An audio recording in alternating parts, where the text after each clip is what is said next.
fanazavana zava-miafina fanazavana zava-miafina ny zava-miafina momba ny franc-maçon sy illuminati ny nouvel ordre mondial nalina amina vaovao maneran-tany ny anaram-biby izay ankofan'ny olona rehetra sy ny marika 666 zava-miafina ao anatin'ny fivavahana izay ahafantaranao ny tena marina ny momba ny boky ny enoka sy ireo anjelinidina teto tany ka nanambady ny zanakavavin'ny olona araka ny hita ao amin'ny Genesisy toko fahaenina fandaharana arainao eto amin'ny TNTV isaky ny zoma maraina amin'ny enora ny sabotsy maraina amin'ny enora ary ny alahady maraina amin'ny enora sy 30 minitra tompona andraikitra fikambanana mpiara-mikatsika ny famarinana sy ny fiainana manandrakizay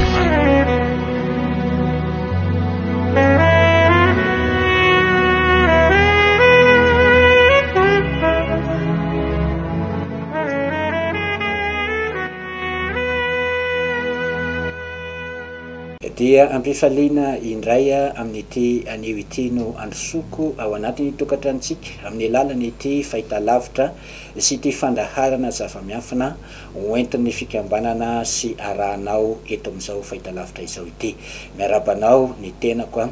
maniry ihany koa ny afantarantsika ireo famarinana rehetra izay atongavatsika ny fiainana mandrakizay ny fahafantarana azy zany hoe raha misy olona mitady ny fiainana mandrakizay dia tsy maintsy mahafantatra anareo famarinana rehetra izay atongavana any amin'izay ny fiainana mandrakizay zany ny olona ho any amin'ny fiainana mandrakizay ka izany no natonga mpamonjy ny teny hoe ka tsao aloha ny fanjakan'ny lanitra sy ny famarinana dia ho fanampiny ny zavatra rehetra ary ny mpamonjy dia nanambara hoe sambatra izay naona sy mangetaeta ny famarinana fa izy no vokesana inoko fa raha tena mangetaeta ny famarinana sy tena mitady ny famarinana ianao io mijery an'ity fandaharana ity dia ho tanteraka aminao izany hoe vokisana famarinana izany ianao satria manapirofo ireo famarinana rehetra izay tokony ho arahantsika ny zavatra rehetra hoentiko eto ary mariako hatrany ihany koa fa misy pirofo avokoa azotsika jerena sy arahana akaika ny zavatra rehetra hoentiko eto zany hoe ireo pirofo rehetra hoentiko eto ireo zany dia azotsika amarinina azotsika jerena satria natao ho amarininao sy natao ho hitanao mihitsiny ireny pirofo ireny ka izany no mahatonga ny tenako mampiseho amintsika sy manoro antsika anareo boky isan-karazany izay mety ahitantsika anareo pirofo ny fahatanterahany faminaniny izahay avy eto anivo ny fikambanana dia tsy hoe tsy mino an'ilay namorona zao tontolo zao na ihany koa hoe tsy mino an'ilay nandatsaka ny lioany teo amin'ny tsatikazo tsy izany zany ny finoana misy anay sy ny fotompononay fa tena mino an'ilay namorona zao tontolo zao izahay mino an'ilay nandatsaka ny lioany teo amin'ny tsatikazo saingy mahafantatra misimisy kokoa anareo famarinana rehetra izay nisy nandrava rehefa avy nikaroka sy avy nanao ny fampitahana rehetra sy ny fikarohana rehetra izay nasain'ny mpamonjy natao izahay satria karohana zany famarinana zany ka rehefa avy nanatanteraka an'izany izahay dia nahita fa io anarana tafiditra ao anatin'ny baiboly sy tafiditra ao am-piangonana sy tafiditra ao anatin'ny fotsika sy ny saitsika izay atsotsika rehefa mivavaka io dia tsy io no anaran'ilay namorona zao tontolo zao sady tsy anarany zanak'ondry araka ireny pirofo rehetra izay efa no entiko teto ireny noho izany rehefa tsy izy io anarana io dia manambara amintsika izahay hoe voafitaka ny olona tamin'ny alalan'io anarana izay namitahana n'izao tontolo zao io ka raha teo afaka ao anatin'ny fitaka ianao dia tsy maintsy mitady ny tena marina ary izany tena marina tadiavina izany no natonga teny voasoratra ao amin'ny Daniela toko 12:7 manao hoe ary izay mamerina ny maro ho amin'ny famarinana dia ho tahaka ny kitana mandrakizay dory isy amerina ny famarinana arak'izany faminaniana izany ary maro ihany koa no tafaverina ao amin'ny famarinana izany famarinana izay averina izany no asaina tadiavina izay rehetra mitondra fivavahana sy mitoriteny raha pasteur zany ianao na lo olona na evangeliste na missionnaire mijery an'ity fandaharana ity dia ataovy mazava tsara ny zavatra ataonao am'ireo olona rehetra izay taritinao ireo mba hatonga anazy reo ho tonga any amin'ny fiaina mandrakizay sy atonganao tsy ho disy fanantenana amin'ny andro farany. Ny tokony ho ataon'ny mpitondra fivavahana rehetra dia ny mikaroka an'izay fahamarinana nisy nandrava izay satria nisy nandrava ny fahamarinana ary voalaza faminaniana fa isy amerina io fahamarinana nisy nandrava io. Ka mitaona mpitondra fivavahana rehetra izahay avy eto anivon'ny fikambanana mba hanao vaindohan-draharaha hamerina ny fahamarinana, amin'izay rehefa voaverina ny fahamarinana dia iova izao firenena malagasy izao ho afaka ihany koa ireo karazana olana sy karazana korotana mamatotra an'izao Madagasikara izao, satria ny mamatotra sy mangeja nyty malagasy ity dia tsy ny mpanao politika fotsiny fa ny fanahy izay tafiditra teto Madagasikara teto no entin'ireo mpanjana tany sy ireo mpitondra fivavahana namitaka an'izao tontolo izao tafiditra teto Madagasikara teto dia izay no mangeja sy mamatotra an'izao firenena malagasy izao anyka na de efa nivavaka ho an'izao firenena malagasy izao sy nifandimbina nao an'izany ary ireo mpitondra fivavahana maro izay nifandimby na mpitondra fivavahana zandriny, zany hoe refiangonana zandriny, na mpitondra fivavahana izay ao amin'ny refiangonan-dehibe ireo de efa samy nifanao fotoana sy ny fampitaona ivavaka ao amin'ny Madagasikara mba ho afaka eto Madagasikara ny fantrana mba hilamina ny firenena malagasy, mba anakarena ny vahoaka tsirairay. Efa samy nanao an'izany avokoa ireo mpitondra fivavahana ireo kanefa de raha tsika mahita, raha tsika miaina eny anivon'ny fiarahamonina, raha tsika mandre eny amin'ny vaovao sy ny gazety maro isan-karazany ny zavatra mitranga eto Madagasikara. Izahay avy eto anivon'ny fikambanana de manambara amintsika rehetra na iza fa raha mbola io fivavahana diso sy io anarana diso io no angatana fitahiana ho an'ny Madagasikara sy andoliana ivavahana itsofana rano ny Madagasikara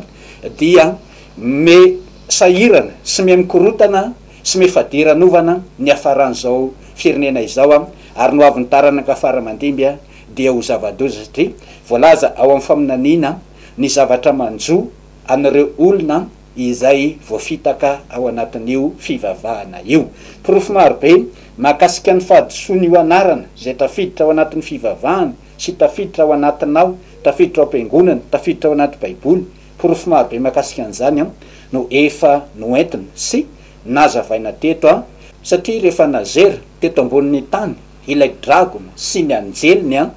dia namitaka an'izao tontolo izao no nataony araka ny hitatsika eo amin'ny apokalipsy 12:7. Rehefa voafitaka izao tontolo izao dia loza no niatra tamin'ny aranofon'ny olona izay voafitaka sy tamin'ny ara-panahin'ny olona izay voafitaka. Ka izany na tonga ny teny voasoratra indray eo amin'ny apokalipsy 12:7 manao hoe loza ho an'ny tany sy ny ranomasina fa nidina any aminareo ny devoly sady manana ny fahatezerany lehibe satria fatany fa kely sisa ny androny. Loza ho an'izay olona voafitaka. Raha ohatra misy olona iray voasoloky mpisoloky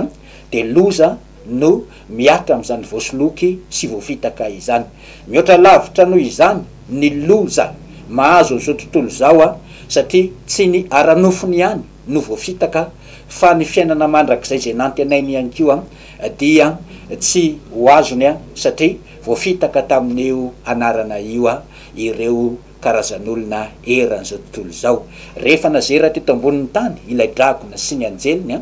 dia nanangana an'ireo biby diroa mpanompony io dragona io araka ny hitatsika eo amin'ny sasiteny na eo amin'ny lohateny eo amin'ny apokalipsy 17:1 dia ambarany eo fa nisy an'ireo biby diroa mpanompony dragona ireo. Efa nazavaiko mazava tsara teto niaraka tamin'ny porofo rehetra fa ny fanjakana romanina no entin'ireo amperora izay nifandimby no ntsina hoe bibidy voalohany, zany hoe ny amperora romanina izay nifandimby nitondra fanjakana romanina zany no nantsoina hoe bibidy voalohany, ary ny fahefana papaly ny fandimbo nitondra fanjakana romanna no antsoina hoe bibidia faharoa. Ny asa izay nataon'ireo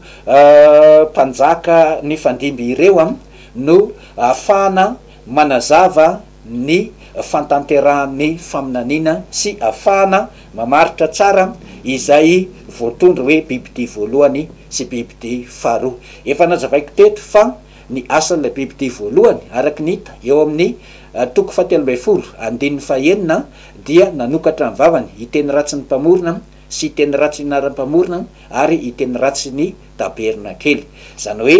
ireo empereur romanna izay nifandimby nitondra fanjakana romanna no nanokatra ny vavany iteny ratsy ny mpamorona sy iteny ratsy inaram-pamorona ary iteny ratsy ny tabernakely. Ireny efa nazavaina ireny ny fatanterahany ary zay rehetra nanaraka tsara ny fandaharana no entiko teto dia naharaka an'izany fanjavana izany. Omaly isika dia efa niditra tao anatin'ny fanazavana ny asa izay nataon'ilay bibidia faharoa araky ny hitatsika eo amin'ny apokalipsy toko 17 eo amin'ny 1:12 ka hatramin'ny 1:17 ary eo amin'izay fanazavana ny asan'ilay bibidia faharoa izay no toyany androany. Manasanao ary anaraka ny vakiteny satria aseho eo amin'ny écran eo ny vakiteny. Apokalipsy toko 17 1:12 ka hatramin'ny 1:17 amin'ny baiboly dikateny FFPM no amakiko ny teny voasoratra ka toy izao ny vakiteny. Aritako fa indro nisy bibidia iray koa niakatra avy tamin'ny tany ary nanana tandroka roa tahaka ny an'ny zanak'ondry izy sady niteny tahaka ny dragona. Ary ny fahefana rehetra nananan'ilay bibidia voalohany dia asehony eo anatrehany ary ny tany mban'izay monina eo dia asainy miankohaka eo anoloanan'ilay bibidia voalohany izay efa sitrana tamin'ilay feriny saikina afaty azy.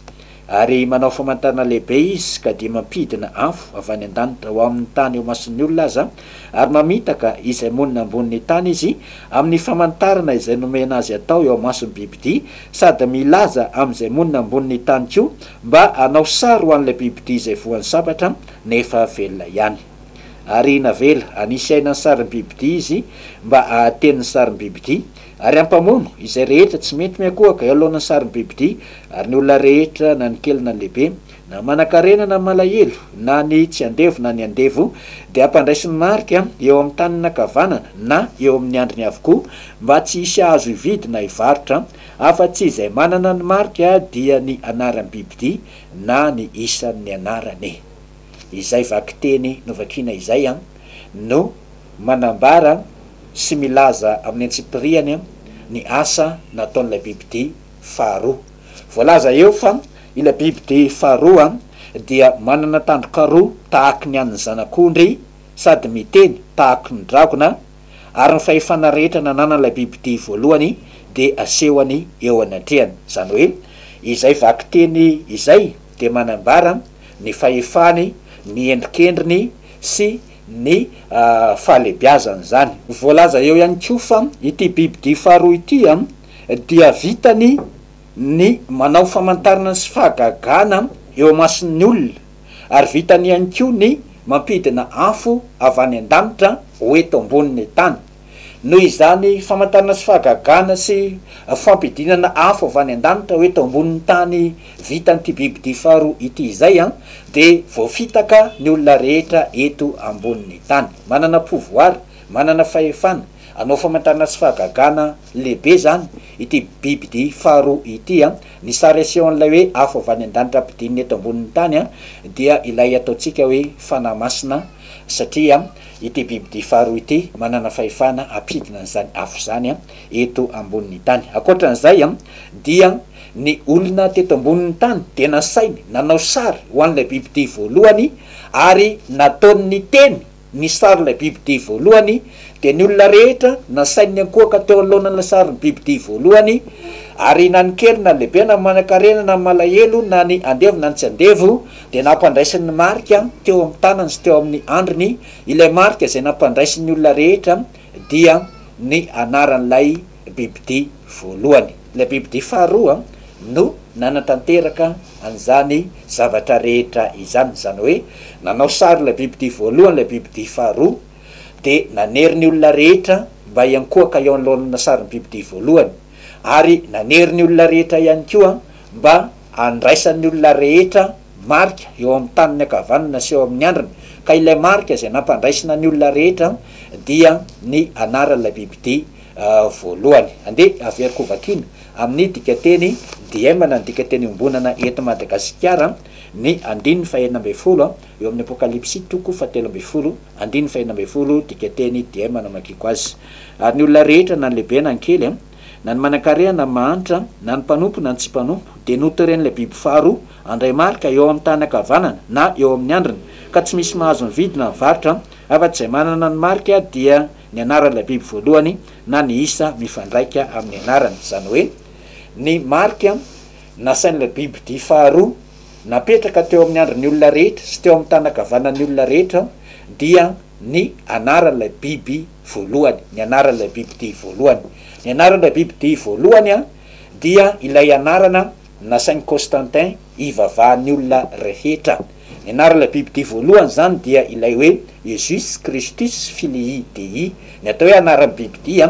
dia anarana nandoliana sy ny ivavahan'ilay firenena izay voatondro hoe bibidia. Ny firenena na ny fanjakana romanina no entin'ny amperora no nantsina hoe bibidia voalohany. Ny anarana nandehanan'ny fanjakana romanina tamin'ny andron'ny amperora romanina izay nifandimby sy nasainy nandehanan'ny olona rehetra, nasainy ankofan'ny olona rehetra dia ny anaran'i Jesus Christus na ny anaran'i Jesus Christos amin'ny teny grika, fa amin'ny teny grika, amin'ny teny latina izy dia Jesus Christus. Dia nasainy nandeha tamin'iny anaran'i Jesus Christus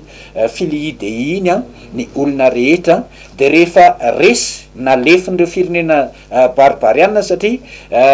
nisy vanim-potoana tany amin'ny taonjato fahaefatra tany teo anelanelan'ny taonjato fahaefatra sy ny fahadimy dia notafian'ny firenena barbariana na ny firenena Jermania ny amperora romanina dia resy tosiky ny firenena barbariana ny firenena romanina ka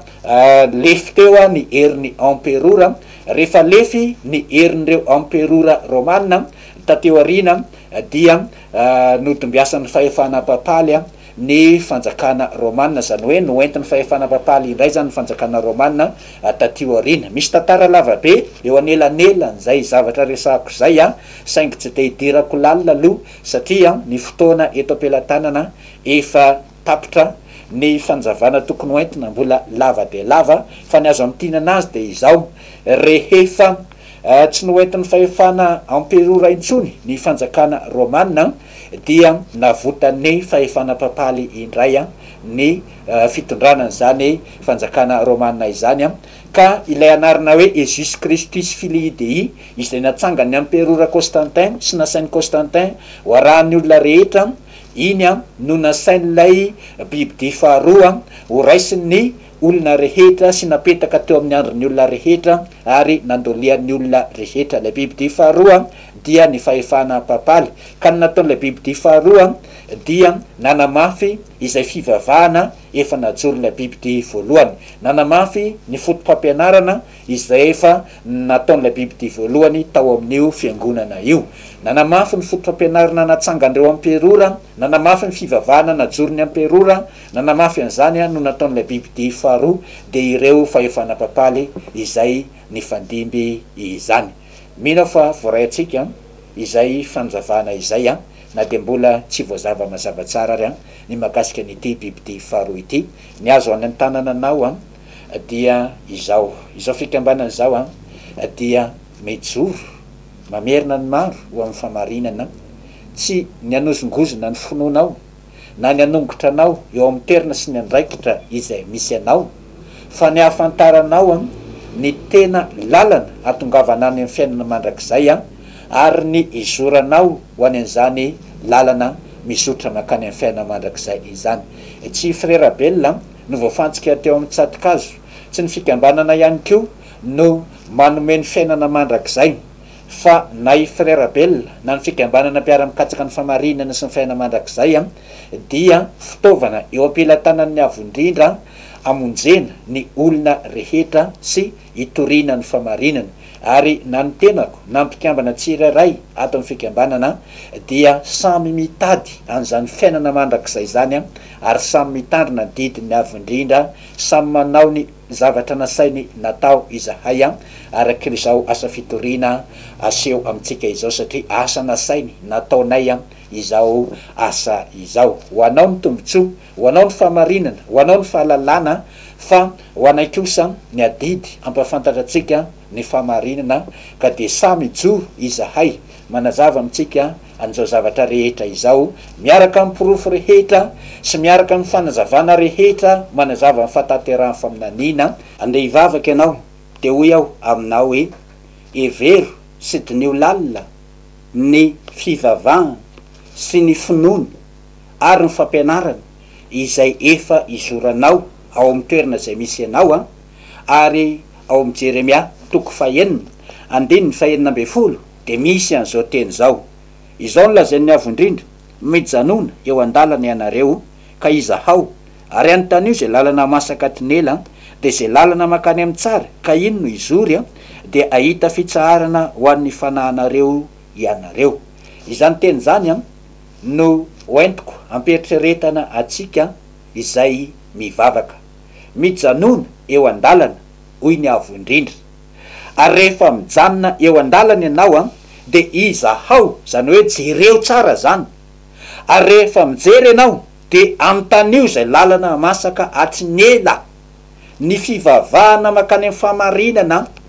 de ilay najoro ny mpaminany sy nodombiasan'ny apôstôly, izany no masaka atrinyela, saingy noravan'ny fahavalo, noravan'ireo amperora romanina izay nifandimby, ary samy mafantatra n'izany avokoa ny mpitondra fivavahana rehetra, saingy mampalahelo de tsy manoro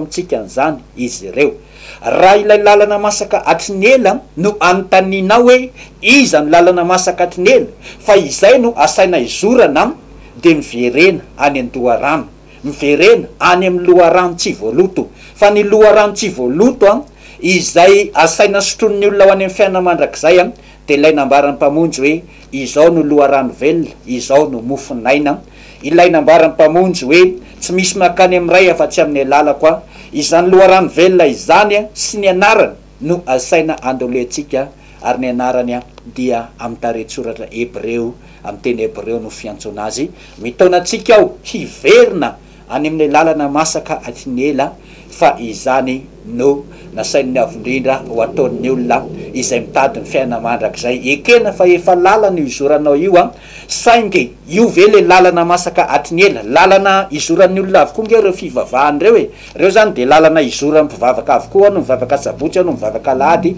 ao no mihinana biby maloto, ao no tsy mihinana, fa ny anarana ivavahan'ireo dia io iray io anaty baiboly io ihany. Miverenany amin'ilay lalana masaka atrinyela amin'ny herinandro indray tohizako ny fandraharana, mametraka amin'ny mandra-pitafa ho amin'ny herinandro indray.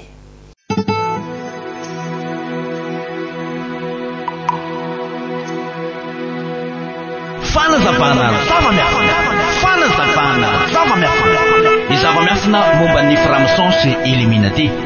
ny nouvel ordre mondial nalamina vaovao maneran-tany. Ny anaran'ny biby izay ankofan'ny olona rehetra sy ny marika 666. Zava-miafina ao anatin'ny fivavahana izay ahafantaranao ny tena marina. Ny momba ny pokony enoka sy ireo anjery-nidina teto tany ka nanambady ny zanakavavin'ny olona araky ny hita ao amin'ny Genesisy toko 4. Fandaharana arainao eto amin'ny TNTV isaky ny zoma maraina amin'ny 9h, ny sabotsy maraina amin'ny 9h ary ny alahady maraina amin'ny 9h sy 30 minitra. Tompon'andraikitra fikambanana mpiara-mikatsika ny famarinana